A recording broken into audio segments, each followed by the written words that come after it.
have anyone wishing to speak this evening? You state your name and address for the record, please. Hi, my name is Peggy Zito. I live at 124 Darwin Street, and I'm here to talk about number 11, the reading of the weed ordinance, the vegetation ordinance. First of all, I would like to thank Jim Flower for all of the work that he did in putting this together and for working with the citizens. He did a great job of considering what people were saying and how they were making requests, and he incorporated all of our requests in his final ordinance, except one. And that one would be the enforcement starting after June 1st, because it would be nice if we could do a no-mow May. And to be honest with you, I didn't know much about no-mow May until I started working with Jim on this. And so I turned to the internet and I went to that bastion of progressive craziness, Better Homes and Gardens. And I looked for their information on it. And their headline was, "Let flowers in your lawn feed pollinators until other plants start blooming." And the idea behind the no-mow May is to leave your lawn alone for the month of May. And that allows the lawn flowers to bloom and to feed the hungry native bees that are emerging from hibernation when other flowers are scarce.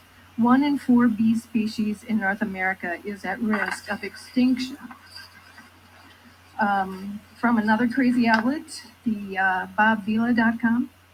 When it comes to spring yard work, what if you could actually do more by doing less? By participating in No-Mow May, you'll spend less time, money, and energy on your lawn while helping to improve the planet. And number 1, you'll get some beneficial spring color. And number 2, the bees get an early season boost.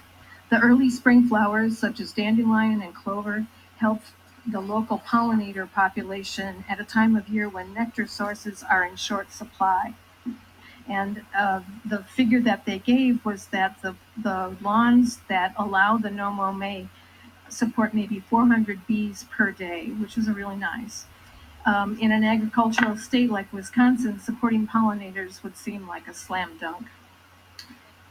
From WPR, what you need to know about no-mow May, the bee boosting trend sweeping Wisconsin. In 2020, Appleton became the first city to adopt the no-mow May. And the idea is to give homeowners the option of letting their lawns get a bit overgrown for a few weeks while the bees are coming out of hibernation. The initiative, which is optional everywhere where it's been implemented, requires cities to temporarily waive, and I'm asking that you not implement our ordinance until June 1st. In Appleton in 2020, it was met with success. In other cities followed the next year are Wausau, Oshkosh, Fort Atkinson, and Stevens Point.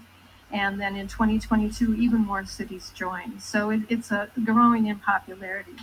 So I'm hoping that you'll consider starting our ordinance, our mowing ordinance, June 1st. Anecdotally, the people that I talked to this weekend at an event said that they were trying to do it, and most of them made it through the month, but even people who didn't make it through the month only did it for 2 or 3 weeks because their lawns just got too long to handle at the end of the month.